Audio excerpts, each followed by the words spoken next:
ക്രിസ്തുവിൽ സ്നേഹമുള്ള പ്രിയ സഹോദരി സഹോദരന്മാരെ, പെസഹ കാലത്തിലെ മൂന്നാമത്തെ ഞായറാഴ്ചയിലേക്ക് നമ്മൾ പ്രവേശിക്കുകയാണ്.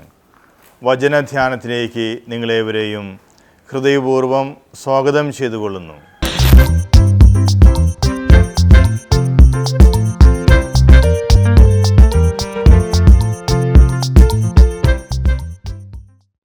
ഇന്നത്തെ സുവിശേഷ ഭാഗത്ത് എമ്മാവുസിലേക്ക് പോയ ശിഷ്യന്മാർ തങ്ങളുടെ അനുഭവം വിവരിച്ചുകൊണ്ടിരിക്കുമ്പോൾ യേശു അവരുടെ മധ്യേ പ്രത്യക്ഷപ്പെട്ട് നിങ്ങൾക്ക് സമാധാനം എന്ന് പറയുന്ന ഭാഗമാണ് നമ്മൾ വായിച്ചു കേൾക്കുക. എമ്മാവൂസ് അനുഭവം പരിശുദ്ധ ദിവ്യകാരുണ്യത്തെക്കുറിച്ച് ഏറ്റവും മനോഹരമായ ഒരു ആഖ്യാനമായിട്ടാണ് തിരുസഭ കാണുക. രണ്ട് പ്രധാനപ്പെട്ട കാര്യങ്ങളാണ് അവിടെ സംഭവിക്കുന്നത്.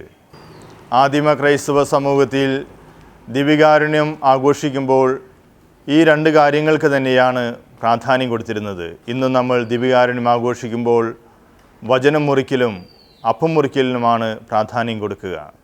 എമ്മാവുസിലേക്ക് പോയ ശിഷ്യന്മാർ വഴിയിൽ വെച്ച് സംഭവിച്ചതും പിന്നീട് അപ്പം മുറിക്കുമ്പോൾ അവിടുത്തെ തിരിച്ചറിഞ്ഞതും മറ്റ് ശിഷ്യന്മാരോട് പറഞ്ഞു കൊടുക്കുകയാണ്. ദിവ്യകാരുണ്യത്തിൻ്റെ ആദ്യത്തെ ഭാഗത്ത് നമ്മൾ വചന ശുശ്രൂഷയാണ് നടത്തുക. വചനം മുറിച്ചു നൽകുന്നു. നമ്മുടെ ജീവിതത്തിൽ യേശുവാകുന്ന വചനം നിവർത്തിതമാകണം, വെളിച്ചം നൽകണം, നമ്മുടെ ജീവിതത്തെ മുന്നോട്ട് നയിക്കണം. നമ്മുടെ പാദങ്ങൾക്ക് വിളക്കും പാതയിൽ പ്രകാശവുമായി തീരാൻ വചനത്തിനാകട്ടെ എന്ന് നമുക്ക് പ്രാർത്ഥിക്കാം. യഥാർത്ഥമായ വചനധ്യാനത്തിലേക്ക്, പൂർണ്ണമായ ബോധ്യങ്ങളിലേക്ക് നമ്മളെ നയിക്കുകയും ചെയ്യട്ടെ. അതോടൊപ്പം തന്നെ ദിവ്യകാരുണ്യ അനുഭവത്തിൻ്റെ രണ്ടാമത്തെ ഭാഗം അപ്പം മുറിക്കുമ്പോൾ യേശുവിനെ തിരിച്ചറിയുന്ന ഒരു ഭാഗമാണ്. ദിവ്യകാരുണ്യം ആദിമ ക്രൈസ്തവ സമൂഹത്തിൽ അറിയപ്പെട്ടിരുന്നത് അപ്പം മുറിക്കൽ ശുശ്രൂഷ എന്ന് തന്നെയായിരുന്നു.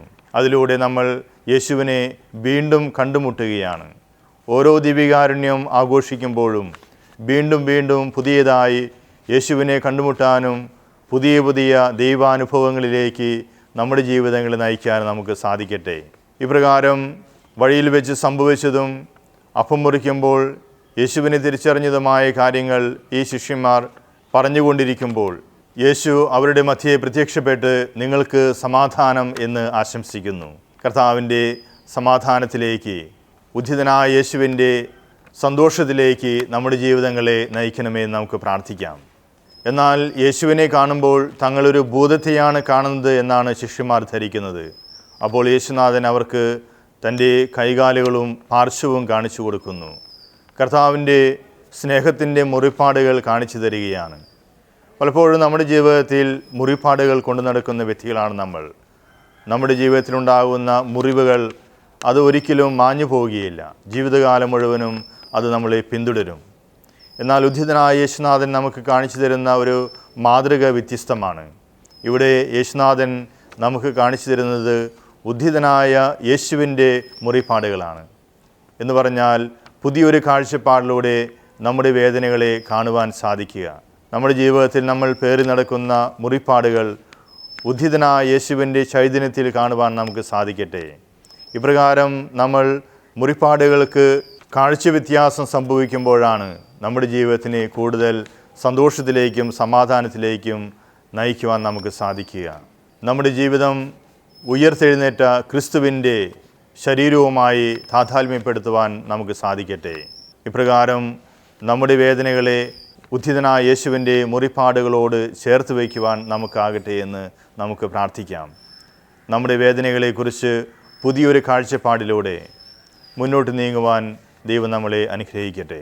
അവിടുത്തെ മുറിപ്പാടുകൾ കാണുമ്പോൾ ശിഷ്യന്മാർ അതിയായി സന്തോഷിക്കുന്നുണ്ടെങ്കിലും അവർക്ക് പൂർണ്ണമായ വിശ്വാസത്തിലേക്ക് കടന്നു വരാൻ സാധിക്കുന്നില്ല. പലപ്പോഴും നമ്മുടെ ജീവിതത്തിൽ സംഭവിക്കുന്ന ഒരു കാര്യം ഇതാണ്. നമ്മൾ ദൈവത്തിൻ്റെ മഹോന്നതമായ വിശുദ്ധിയെ നോക്കിക്കാണുമ്പോൾ നമ്മൾ എത്രമാത്രം എളിയവരാണ് എന്നൊരു ബോധ്യത്തിലേക്ക് നമ്മളെ നയിക്കാറുണ്ട്.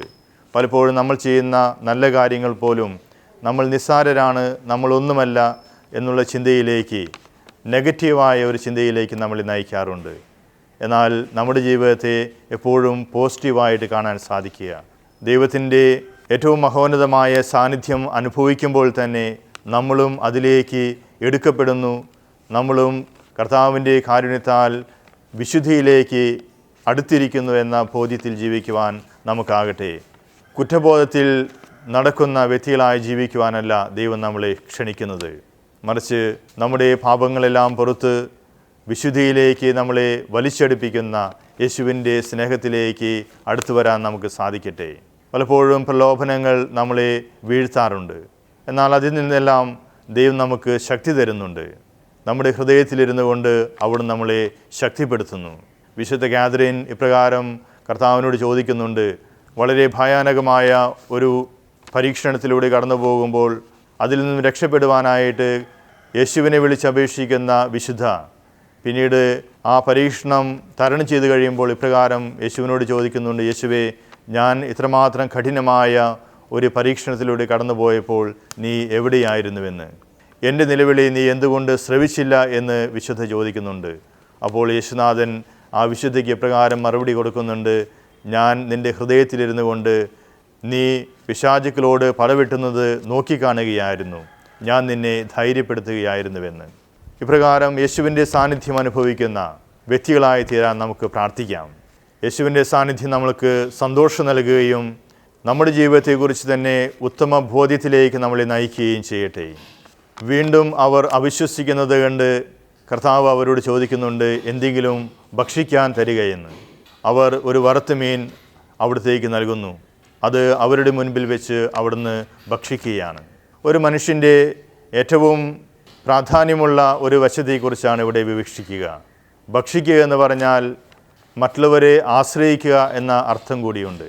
നമ്മൾ ഭക്ഷിക്കുന്ന ഭക്ഷണപദാർത്ഥങ്ങൾ നമ്മുടെ ഉള്ളിൽ ചെന്ന് നമ്മളെ ശക്തിപ്പെടുത്തുന്നു.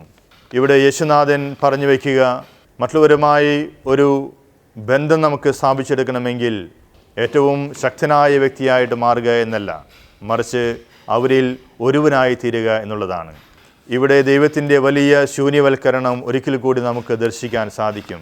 എല്ലാം ചെയ്യാൻ സാധിക്കുന്ന, എല്ലാറ്റിനും കഴിവുള്ള സർവശക്തനായ ദൈവം നമ്മിൽ ഒരുവനായി നമ്മോട് കൂടെയായിരിക്കുവാൻ, നമ്മളുമായി ബന്ധപ്പെടുവാൻ ആഗ്രഹിക്കുന്നു എന്ന സന്തോഷകരമായ ഒരു സന്ദേശമാണ് നമുക്കിവിടെ കാണാൻ സാധിക്കുക.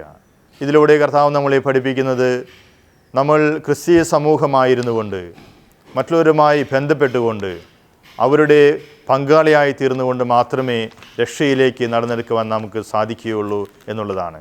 ഇപ്രകാരം നമ്മുടെ സ്വന്തം ശക്തിയാലല്ല, മറിച്ച് മറ്റുള്ളവർ നൽകുന്ന ശക്തിയിലൂടെ മാത്രമേ ദൈവത്തിങ്കിലേക്ക് നടന്നെടുക്കുവാൻ നമുക്ക് സാധിക്കുകയുള്ളൂ എന്ന് അവിടെ നമ്മളെ പഠിപ്പിക്കുന്നു. അതോടൊപ്പം തന്നെ ഇന്നത്തെ സുവിശേഷത്തിൻ്റെ അവസാന ഭാഗത്ത് വചനം വ്യാഖ്യാനിച്ചുകൊണ്ട് അവരുടെ മനസ്സുകളെ അവിടുന്ന് വീണ്ടും ജ്വലിപ്പിക്കുകയാണ്.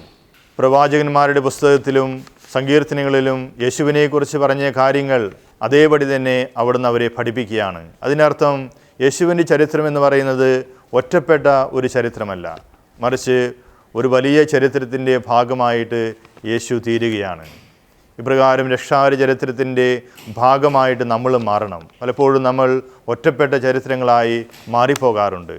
എന്നാൽ നമ്മൾ യഥാർത്ഥത്തിൽ രക്ഷാകര ചരിത്രത്തിൻ്റെ ഭാഗമായി തീരുമ്പോഴാണ് യഥാർത്ഥമായ രക്ഷയിലേക്ക് പ്രവേശിക്കാൻ നമുക്ക് സാധിക്കുക. ഉദ്യതനായ യേശുനാഥൻ നമുക്ക് വിളിച്ചു നൽകട്ടെ. യേശുവിൻ്റെ സമാധാനം നമ്മുടെ ഹൃദയത്തിൽ ഉൾക്കൊള്ളുവാനുള്ള ശക്തി അവിടെ നമ്മൾക്ക് പ്രദാനം ചെയ്യട്ടെ എന്ന് ആശംസിക്കുന്നു, പ്രാർത്ഥിക്കുന്നു. ആമേൻ.